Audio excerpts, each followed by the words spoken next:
Final minute, and we're actually looking at a pretty close game. We got Aeronauts here at 67 against 73. Currently got eyes on Locust as they're looking for, the last quad here. And honestly, we might have come in just at the right time if Locust can get away with this cleanly. It looks like he's got it. He's got yellow armor. He's taking a bit of damage, though, so he's going to need some targets as there are 4 frags under it. And, wow, this is a much closer match than we saw on Ragnarok. But Locust, he's still got to find bodies, and it's going to be BPS's job to give them to him. He's got the one there. 2 more frags will do it. And the fun thing with Locust is that he's a very, very good QuakeWorld player, but he's not really a team mode player so much as he is a one-on-one player. He's known for his one-on-one, very much so. So, wow, we've got the difference, the gap, it's melting away. So 1 frag between them, and on Blood Run, honestly, once you're on a bit of a Blood Run yourself, you can keep it going. So 1 frag shouldn't be difficult, and there it is, tying it back up, 75-75. We're going to get more of this match than we bargained for. We've got 3 minutes of overtime out of the clock here as they get tied, and the Aeronauts just take the 1 frag in the lead. Locust, who, we've been keeping the eyes on him, but he's been able to kind of sneak around the map and not get engaged in too many direct confrontations. And my God, can anybody take him down on the quad, holding it down, taking down everybody before the quad even comes up.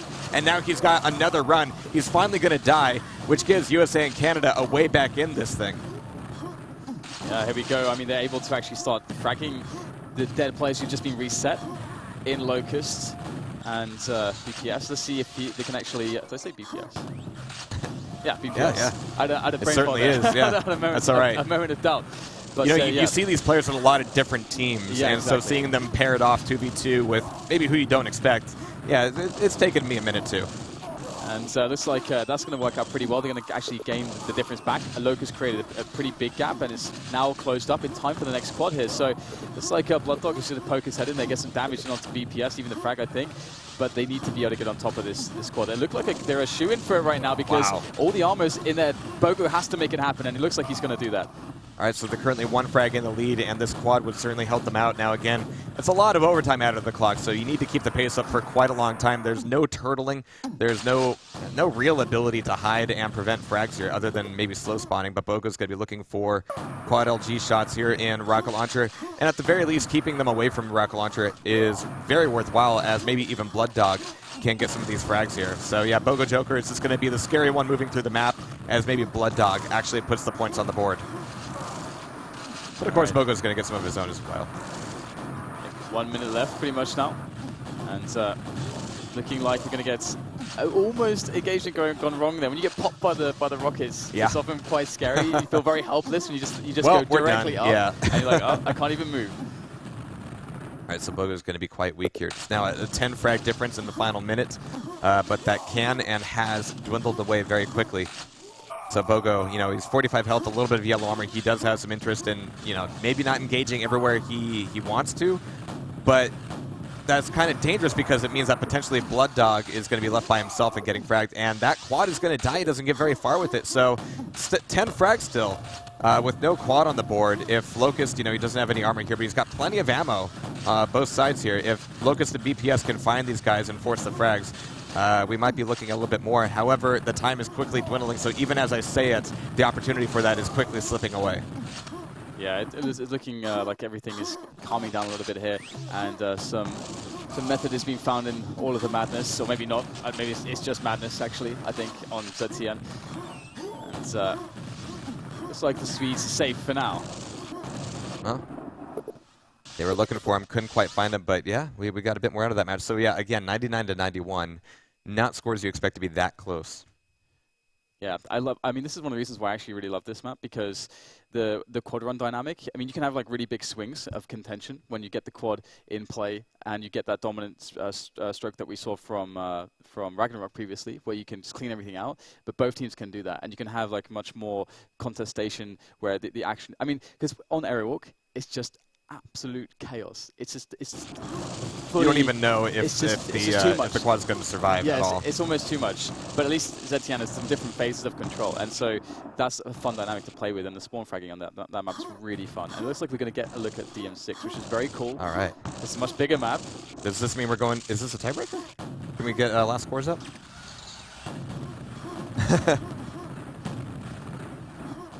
All right. So yeah. So I guess it's just map 2. Okay, I guess really they, close yeah. on Aerowalk as well. That's amazing because, I mean, that kind of gives you something, like, it's a better understanding of how good, I guess, Rickle and Milton are. Right, yeah. Gives you Yeah, a better understanding. definitely. And, so that was a very close arrow walk there, but yeah, we are going to be going into a tiebreaker here in round 2.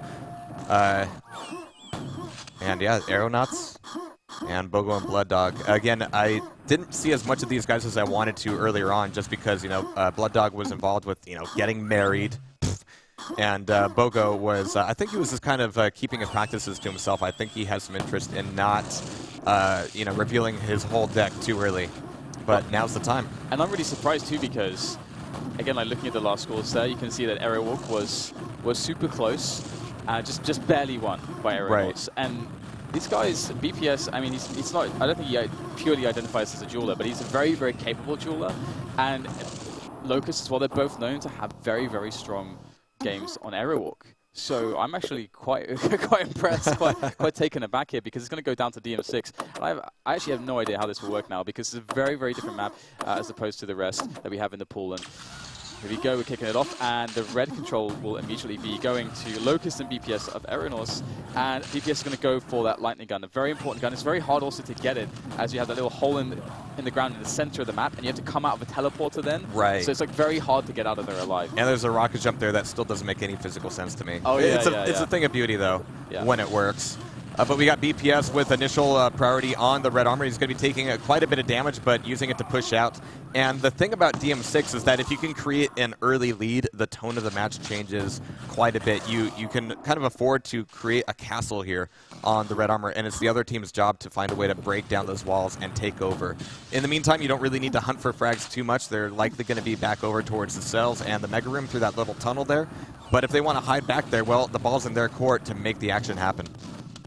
Yeah, it's so hard sometimes to break a team that's just solidly running those reds. And we're actually seeing the situation here, which you can often find in one-on-one, where the team that doesn't have the red is just going to say, all right, we're going to let you have those. We just want to concede frags because we realize that we'll just be wasting the kills. So if we need to find a way to get that LG, we need to find a way to ambush you with it. Yep. And so one cell connected, and in the corridor, Bogus able to do some good damage. And there you go. That's exactly what they need to do.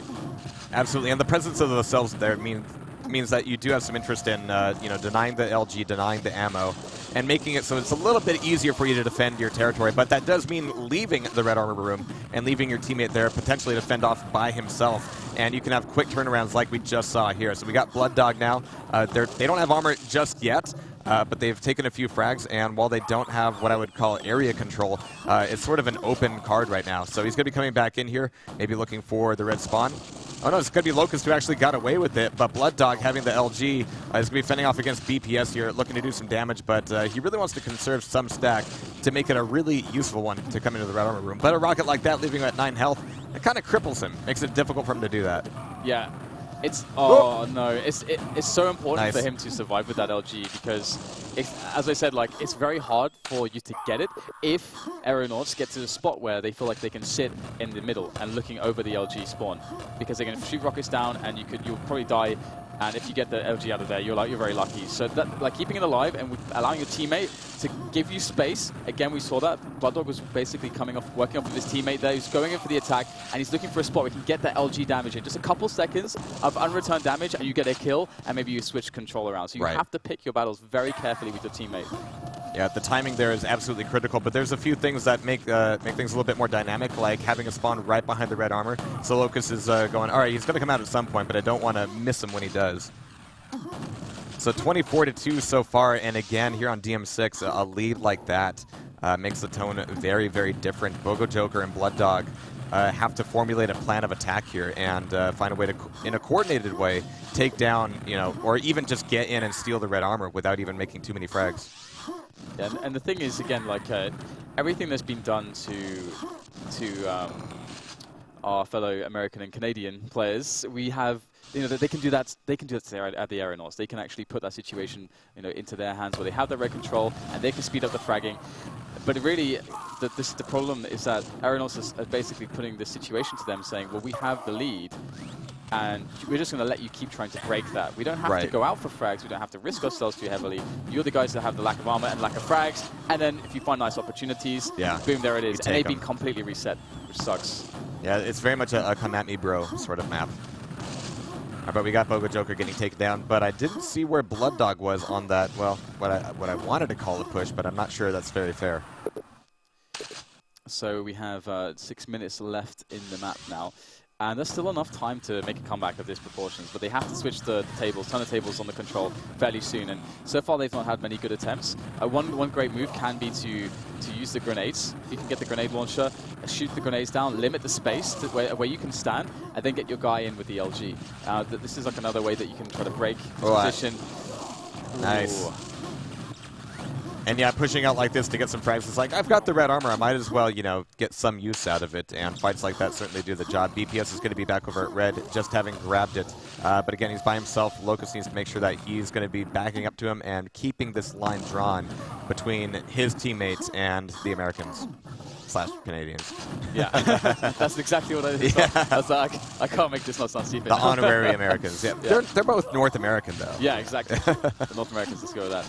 All right, so Aeronauts just having some fun now. You can see, I think, to begin with, they're very conservative. Now they're starting to spread their wings a little bit, take some more liberty. But with liberty comes rockets. And looks like maybe there's a chance with 5 minutes left here for our team. Yeah, the difficult thing here is that while the Aeronauts can enjoy this defensive position, you know, assume that Bogo and Blood Dog are able to take the control away, get the position. Now they actually have to seek the frags. They can't enjoy what the Aeronauts have right now and just sit back and let, you know, them come to you. They actually need to push out, potentially losing their own control that they fought so hard to get, which is what makes maps like these so difficult once the scoreline gets sort of wide. Yeah, it's got pretty darn wide actually. I think, you know, if you're in that 20 frag deficit kind of position on this map, you can definitely work that in about three minutes. I think it's definitely a good amount of time to be able to do that. Well, they're at 44, so. And so, yeah, it's a little bit more difficult than that right now. And as you say, they have to push for the kills. Aeronauts are going to know how to play that position. You've got two very, very storied jewelers from QuakeWorld. So, although BPS, I would say, is a better 4-on-4 player than he is a jeweler. Sure thing, yeah.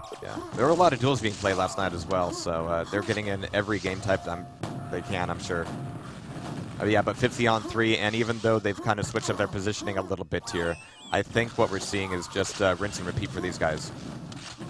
Yeah, I mean, there's no reds here on Locust or BPS. They have lost that direct control.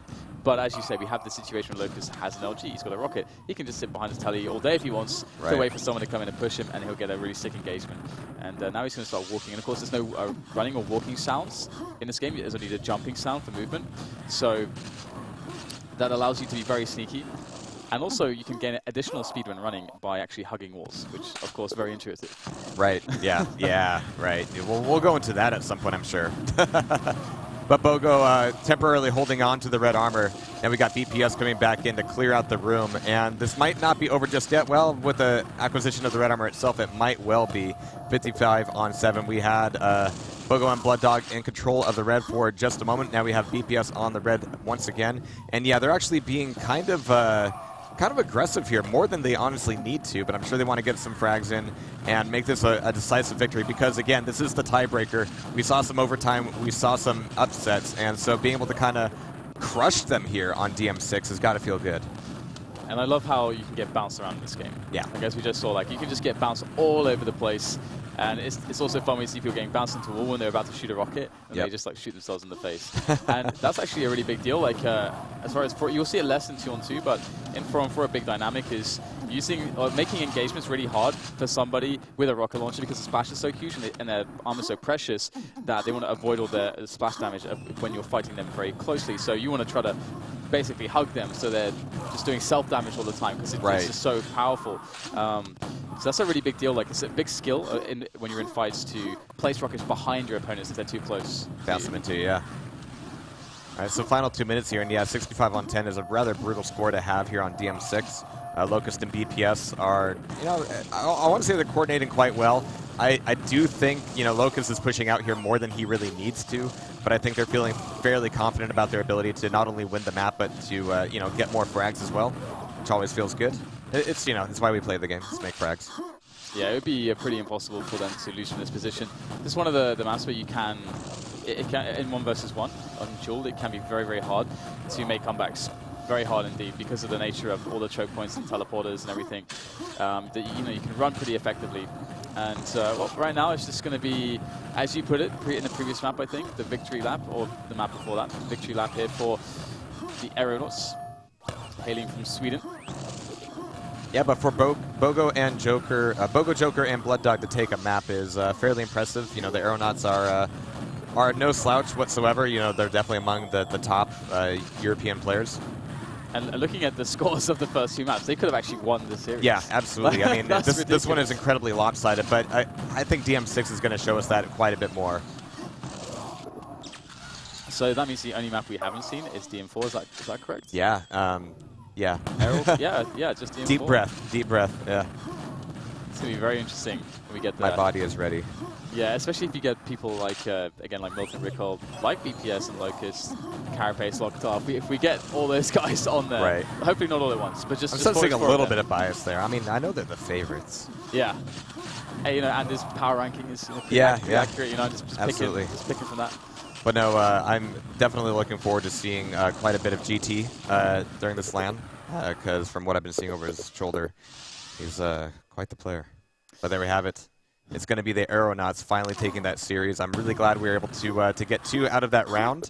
I'm not sure if we can find a score there, a third one rather. But we're going to be going into round 3 here possibly very soon. And there's a quick recap on the scores just there